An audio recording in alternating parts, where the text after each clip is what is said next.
Ok. Então, para começar, eu vou falar um pouco sobre a influência portuguesa no Brasil, que foi a principal, porque os portugueses, como a maioria deve saber, colonizaram o Brasil, né? E os portugueses passaram 5 séculos, mais ou menos, vindo para o Brasil de maneira constante, né? Para colonizar o nosso país.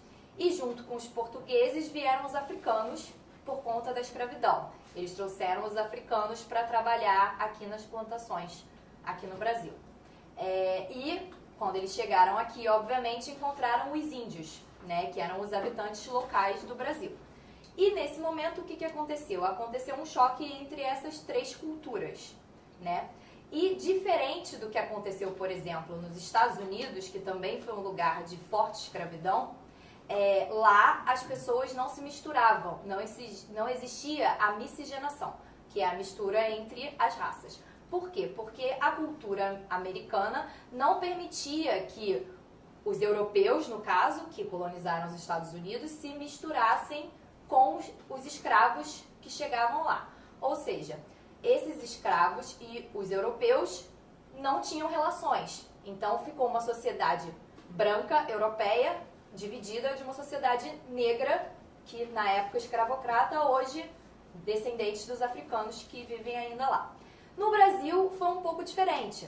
No Brasil existiu essa mistura entre portugueses e africanos. Eles passaram a conviver, eles tiveram relações. Muitos portugueses tiveram filhos de escravos, né? Os portugueses donos das casas tinham filhos com escravas, suas próprias escravas. Vocês estão conseguindo acompanhar ou tá difícil? Tá tranquilo? Tá.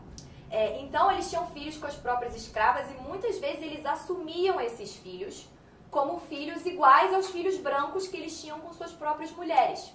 E por aí os brasileiros foram, né, os portugueses se misturando com os africanos. Então foi se criando uma nova raça, que a gente fala ser a raça brasileira. Isso também aconteceu com os índios, mas de uma maneira bem menos do que aconteceu com os africanos, essa mistura. Os portugueses não se misturavam muito com os índios. Na verdade, eles viam os índios como uma população que eles podiam catequizar. Vocês entendem catequizar? Não? Catequizar é fazer com que eles fizessem parte da religião católica. Eles chegavam aqui e queriam ensinar os índios a serem católicos. Esse era o maior objetivo que eles tinham com os índios. Tá dando para entender? Ou não? Alguém está com dúvida? Posso continuar então em português? Sim? Então, o que aconteceu foi isso. Os portugueses e os africanos se misturaram.